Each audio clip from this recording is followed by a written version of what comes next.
नमस्कार, 9 की 9 खबर में मैं हूं अनूप, आप सबके साथ खबरों की शुरुआत करते हैं। और सबसे पहले बात झारखंड के डीजीपी एमवी राव के बड़े बयान की। तो झारखंड के सीएम हेमंत सोरेन के काफिले पर हमले के बाद झारखंड के डीजीपी सख्त दिख रहे हैं। डीजीपी ने कहा कि सीएम के काफिले पर हमला करने वालों से सख्ती से पुलिस निपटेगी। और इसी के साथ उन्होंने सख्त लहजे में भी कहा कि अगर कोई दोबारा कानून हाथ में लेने की कोशिश करेगा तो उसी जगह उनका हाथ पैर तोड़ दिया जाएगा। सोमवार की शाम सीएम हेमंत सोरेन के काफिले पर हमला हुआ था, जिसके बाद उनके काफिले को दूसरे रास्ते से सीएम आवास ले जाया गया था।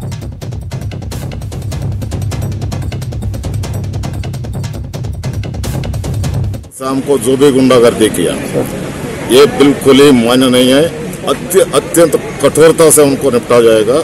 मैं एकदम बिल्कुल इसको वार्निंग समझे, कुछ भी समझे, ये को भी नहीं छोड़ा जाएगा।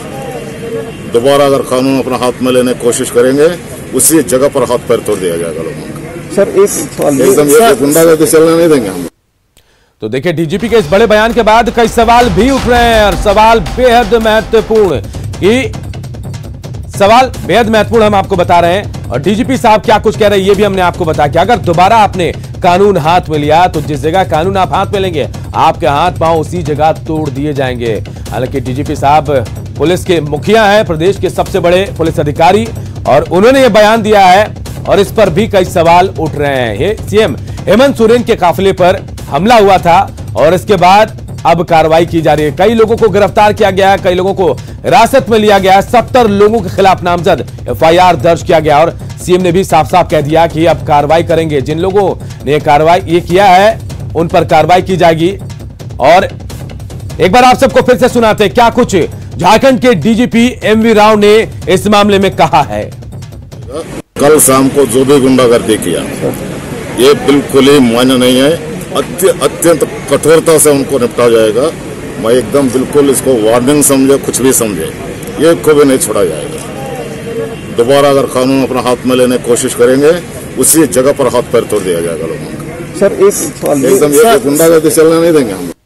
कल देखिए, बड़ा बयान इस वक्त एमवी राव का सामने आया और इस पर कई सवाल भी खड़े हो रहे हैं। हमारे सहयोगी ओम प्रकाश इसी खबर पर सीधे हमारे साथ जुड़ गए। ओम प्रकाश, क्या समझा जाए, चेतावनी या फिर कुछ और?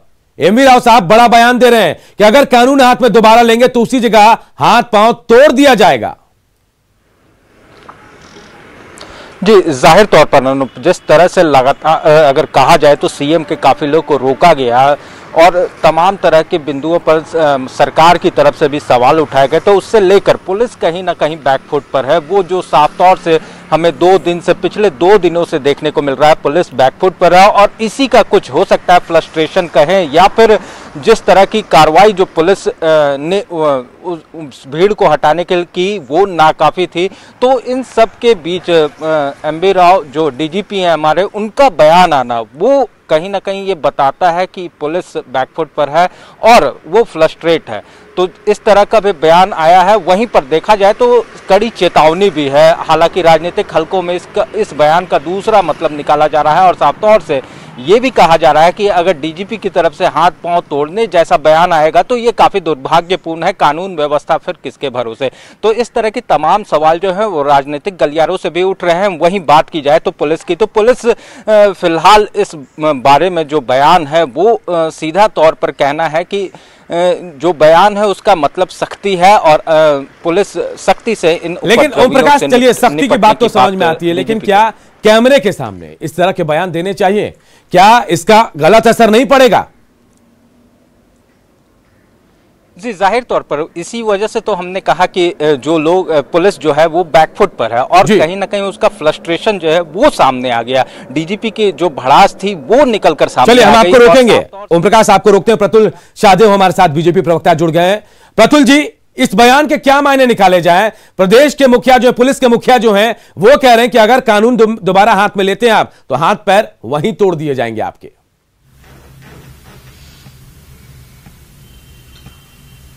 देखिए, लोकतंत्र में हिंसा का कोई स्थान नहीं होता और अगर किसी ने भी पुलिस वालों पे पत्थर चलाया है तो हम उसकी निंदा करते हैं। लेकिन हजारों लोगों की भीड़ वहां इकट्ठी थी, उसमें अगर 2-3 लोगों ने शरारत की या बदमाशी की तो इसके चलते आप पूरी भीड़ की अगर हाथ पैर तोड़ने की बात कह रहे हैं तो ये कतई शोभनीय नहीं है। और ये सब बयान को आपको देखना होगा। हम डेमोक्रेसी में रहते हैं, ये कोई पुलिस स्टेट नहीं है जहां पुलिस, जज, जूरी और एग्जीक्यूशनर तीनों की भूमिका में आ जाए। हाथ पैर तोड़ देंगे, ये हक आपको किसने दिया?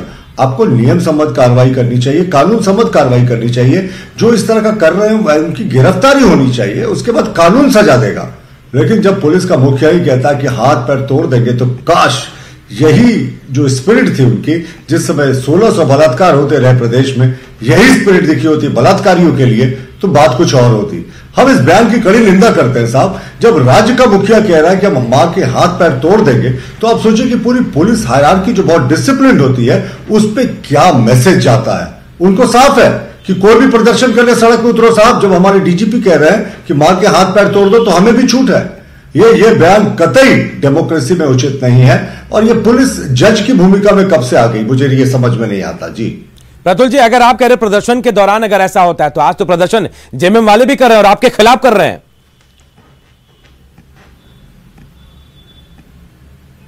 जी बिल्कुल, लेकिन वो तो सरकारी दामाद है ना, उन्हें कुछ नहीं होगा। उनको तो बाजाप्ता पुलिस एस्कॉर्ट करके ले जाया जाएगा। वो जो उस समय गाड़ियों से क्रॉस कर रहे होंगे, उस समय हमारे नेताओं की गाड़ियां भी रुकेंगी, तो पुलिस को उसमें कोई परहेज नहीं। लेकिन चूंकि कुछ आप पूरे प्रकरण को देखें, उस समय क्या था कि स्पॉन्टेनियस रिएक्शन था। प्रतुल जी, मैं आपको रोकूंगा, रिएक्शन भी ले लेते हैं। जेएमएम के नेता विनोद पांडे हमारे साथ जुड़ गए हैं। विनोद पांडे जी, ये बयान डीजीपी साहब का कि अगर आपने कानून तोड़ा दोबारा तो हाथ पांव तोड़ देंगे, कहां तक जायज है? क्या सही मानते हैं आप इसको? देखिए अनूप जी, जिस तरह की घटना हुई है और जिस तरह की घटना का पक्ष भारतीय जनता पार्टी के लोग ले रहे हैं, अगर इसको उचित ठहराने का प्रयास भारतीय जनता पार्टी की तरफ से किया जा रहा है, ये कितना दुर्भाग्यपूर्ण है ये आप समझ लें। दूसरी बात कि जिस तरह से घटना को अंजाम दिया गया, चाहे दोषी कोई भी हो, उनके साथ सख्ती से पुलिस प्रशासन निपटेगा, उनके कहने का आशय यही है। अब भारतीय जनता पार्टी के लोग बार बार उस घटना को जिस तरह से उचित ठहराने का प्रयास कर रहे हैं, आप आज देखेंगे कि अखबारों में और सुर्खियों में बाबूलाल मरांडी जी का बयान है, भारतीय जनता पार्टी के अन्य नेताओं का बयान है। इसी से साबित होता है कि भारतीय जनता पार्टी किस तरह से लोगों को उकसा करके और मुख्यमंत्री के काफिले पर हमला करवाने का काम किया।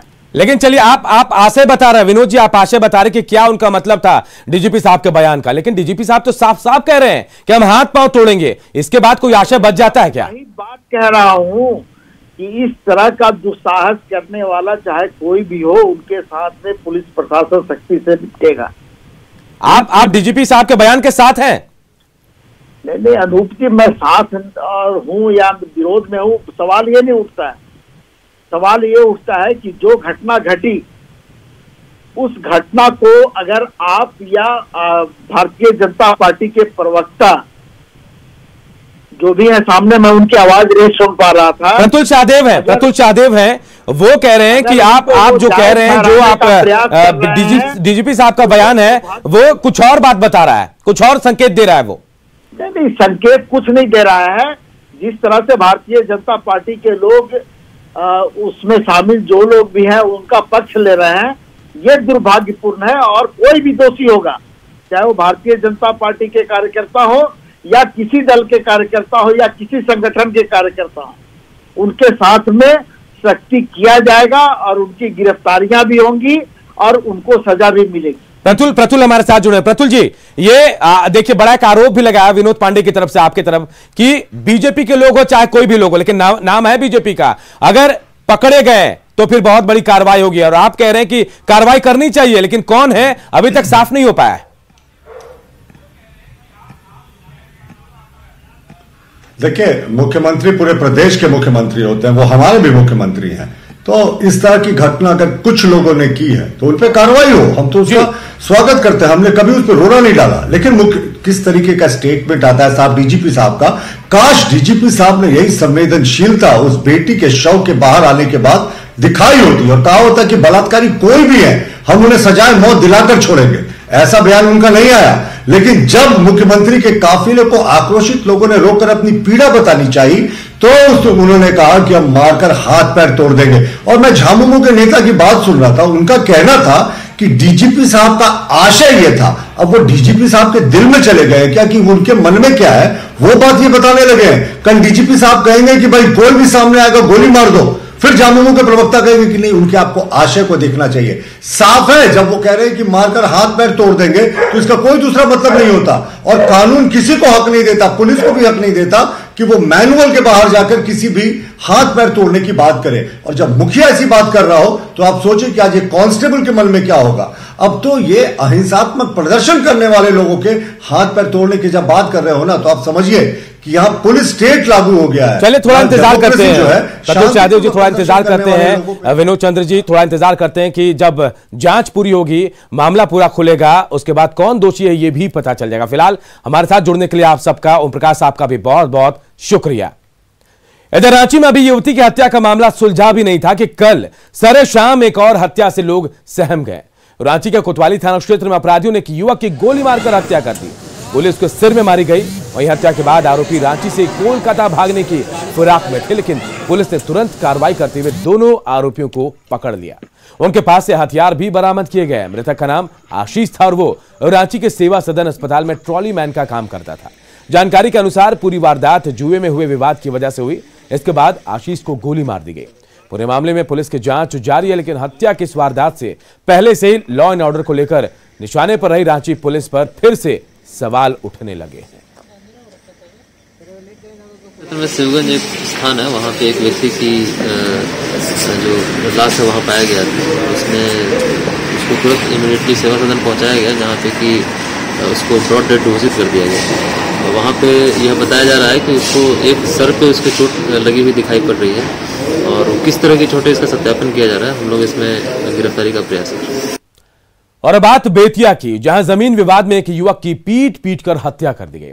हैरानी की बात तो यह है कि घटना की सूचना देने के घंटों बाद भी पुलिस मौके पर नहीं। बताया जाए कि चौकीदार के सामने ही आरोपियों ने युवक की जमकर पिटाई की और मौके पर ही उसकी मौत भी हो गई। घटना योगापट्टी थाना क्षेत्र के नौरंगिया पंचायत के पिपरा पांडे टोला की है।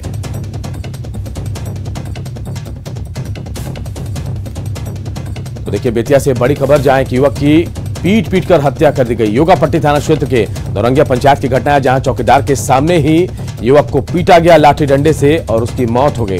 लेकिन हैरानी इससे भी बड़ी कि सूचना देने के घंटों बाद भी पुलिस मौके पर नहीं पहुंच पाई। सब गोड़ा बैठा रहनी सन, हमर पति धनंजय पांडे बैठ रहनी, कृष्णमैया पांडे रहनी, हम रहनी, हमर सास रहनी, गोतनी, सब कोई रहे। संजय पांडे, उनका सब परिवार, विजय पांडे, सब कोई आयल और तेज धार से हमरा पति के मार दहल लोग, मार के जमीन पर पटवा दहल लोग, जहाँ की हम ले जब हॉस्पिटल में तो मृत्यु घोषित हो गई। गोपालगंज में होमगार्ड जवान भोला सिंह की हत्या के बाद जमकर हंगामा हुआ। लोगों ने काफी देर तक सड़क को जाम रखा और आरोपी संजय सिंह को गिरफ्तार करने की मांग की।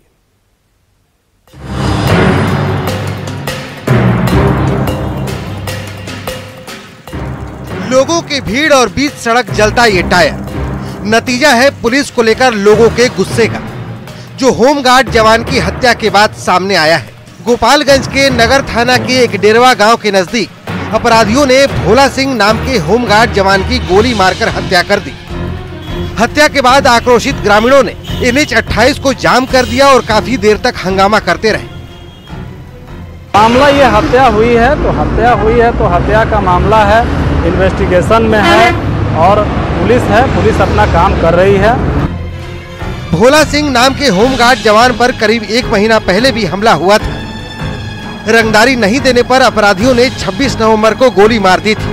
तब किस्मत से भोला सिंह बच गए थे। या टर्च चलाए कि कौन है, तो बोला कि पहले आपको देख लो, हाथ में पिस्टल लिए हुआ था। दूगो को पहचाने हैं। क्या नाम है लोगों का? उसका नाम है संजय सिंह और राजकिशोर सिंह, दोनों के पिता रामराय सिंह। ये लोग कहाँ के रहने वाले हैं? ग्राम रंगवा भाभी राय का टोला। 26 नवंबर को गोली लगने के बाद भोला सिंह ने गांव के ही संजय सिंह और राजकिशोर सिंह पर रंगदारी के लिए जानलेवा हमला करने का आरोप लगाया था। पुलिस ने राजकिशोर को तो गिरफ्तार कर लिया, लेकिन संजय सिंह नाम का बदमाश तब से लेकर अब तक पुलिस के चंगुल से बाहर है। पीड़ित परिवार का आरोप है कि संजय ने ही दोबारा गोली चलाकर भोला सिंह की हत्या कर दी।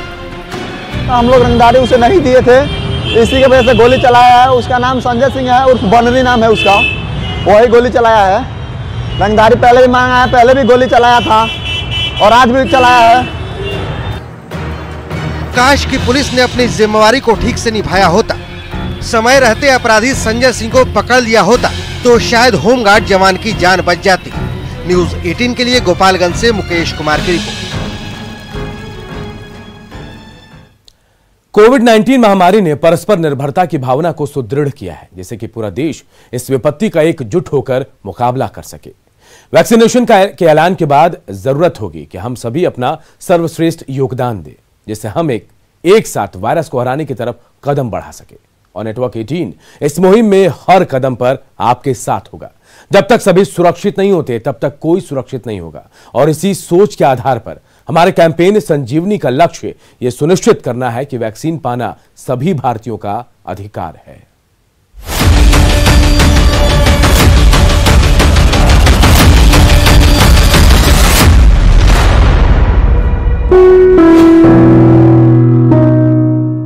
खबर कैमूर से, जहां मोहनिया में उत्पाद विभाग के इंस्पेक्टर निरंजन कुमार के घर पर निगरानी का छापा पड़ा। निगरानी विभाग के डीएसपी के नेतृत्व में निगरानी की 6 सदस्यीय टीम ने छापा मारा। आपको बता दें कि निगरानी की टीम ने निरंजन कुमार के प्राइवेट आवास मोहनिया और उनके पटना के 2 आवास पर छापा मारा। निगरानी की टीम कल सुबह 10 बजे ही मोहनिया पहुंच गई थी, लेकिन निरंजन कुमार ने निगरानी का फोन नहीं उठाया। करीब 5 घंटे बाद मजिस्ट्रेट बहाल होने पर निगरानी की टीम ने निरंजन कुमार के प्राइवेट आवास के कुंडी का ताला तोड़कर कागजों को खंगाला। आपको बता दें कि आय से अधिक संपत्ति के खिलाफ निगरानी में डीए का केस दर्ज है और उसी केस में विभाग ने छापेमारी की। अभी टीम पटना के 2 घरों पर छापेमारी कर रही है। किराए के मकान से कुछ नहीं मिला है। पटना के आवास से निगरानी विभाग की टीम को कुछ कागजात मिले हैं। वह इस पूरे मामले पर उत्पाद विभाग के इंस्पेक्टर निरंजन कुमार ने कहा कि हम लगातार टीम को सपोर्ट कर रहे हैं, लेकिन ये पता नहीं है कि छापेमारी आखिर क्यों हो रही है।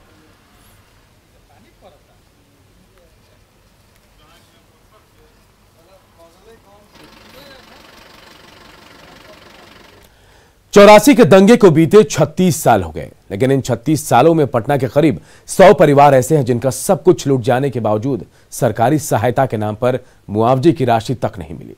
कई तो सिस्टम से लड़ते लड़ते जिंदगी की जंग हार गए, तो कईयों ने उम्मीद ही छोड़ दी। इन परिवारों की जिंदगी आज जिस मुकाम पर है वो बहुत कुछ सोचने को मजबूर करती है। खास रिपोर्ट देखिए।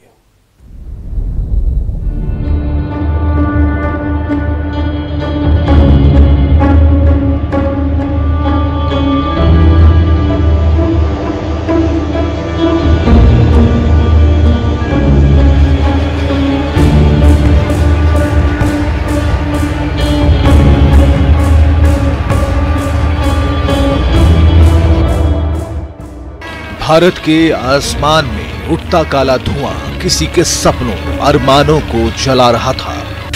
1984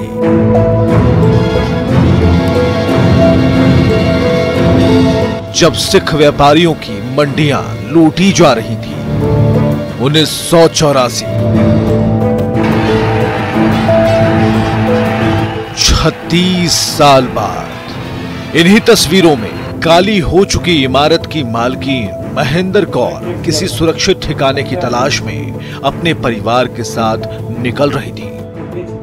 84 के दंगे में सब कोई बोलता था मिलेगा मिलेगा, उसने सब घूस ले लिया, सब कुछ कर दिया और एक पैसा नहीं मिला हम लोग को। वो जो मकान बेच के भी सारा पूंजी खत्म हो गया। नहीं, बहुत मुश्किल है, बहुत कठिन हो गया जिंदगी का। मेरे भी फेस मेकर लगा हुआ है इस टाइम भी। 2 साल पहले मेरे बहुत ज्यादा हो गया था अटैक। आज तो हम अपने खुद से काम कर रहे हैं, किराए के मकान में रह रहे हैं। मेरे हस्बैंड में इसी की वजह से गुजर गया, उनको भी हार्ट अटैक हो गया था, उसके बाद बीपी बहुत ज्यादा हो गया था। इसके बाद जब घर ही नहीं दिल भी टूटे थे। 80 साल की महेंद्र कौर के हाथ में स्वेटर का ताना बाना तैयार हो रहा है, क्योंकि 2 वक्त की रोटी को चखने के लिए उंगलियों को बार बार एक साथ टकराना होगा। दाने दाने को मोहताज महेंद्र कौर की आंखों की पुतलियों में दर्द की बूंदें भरभरा जाने को बेताब हैं। मुआवजे की उम्मीद फिल वक्त बेमानी है। आजकल हम अपना स्वेटर बना के सेल करवाते हैं। इस उम्र में भी? हाँ, इस उम्र में कर रहे हैं। इतना परेशानी है। बेटा मेरा गुरुद्वारे में नौकरी कर रहा है, कभी हम सोचा नहीं था नौकरी करेगा। कितनी उम्र है आपकी? मेरा 80 साल का उम्र है। 80 साल में काम करना लगता है, पार लगता है वो काम करना? क्या मजबूरी है, क्या करें।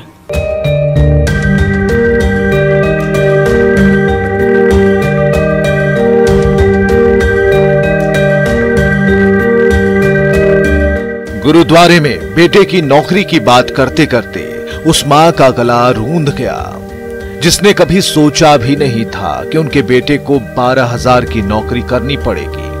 महेंद्र कौर के बेटे बलजीत सिंह उन सभी दस्तावेजों को ना जाने कितनी ही दफे दिखा चुके हैं, मगर कार्रवाई बिल्कुल नहीं हुई।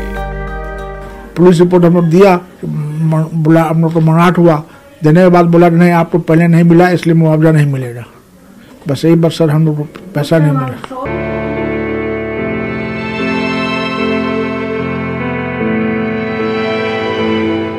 बलजीत की ही तरह एक और पीड़ित है सरदार गुरुचरण सिंह। बहुत छोटे थे जब उस काले धुएं और नफरत का मंजर समझ से दूर कहीं दिख रहा था, लेकिन परेशानी आज की तारीख में आंसुओं का सैलाब ला रही है। काफी पापा तो मेरे ख्याल से 10 साल दौड़े हैं, उसके बाद वो बीमार भी रहने लगे, ओल्ड एज थे, 72 इयर्स हो गया था उनका एज। बहुत मुशक्कत के बाद पैसा तो मिला नहीं, लेकिन फिर जैसे तैसे अपनी जिंदगी जी रहे हैं।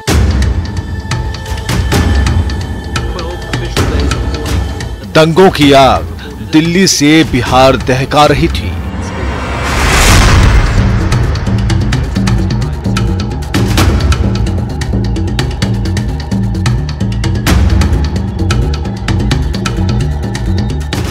आंकड़े बताते हैं 1984 दंगों में बिहार में 1481 सिख परिवार प्रभावित हुए,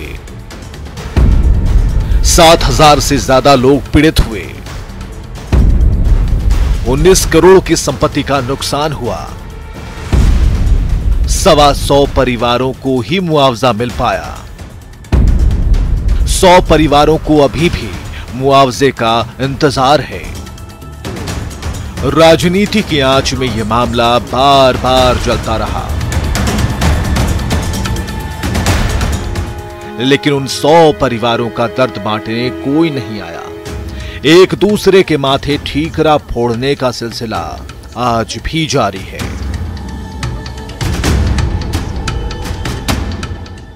मानवीय संवेदना का विषय है। जो दंगों में प्रभावित हुए हैं उनका कहीं न कहीं पुनर्वास होनी चाहिए।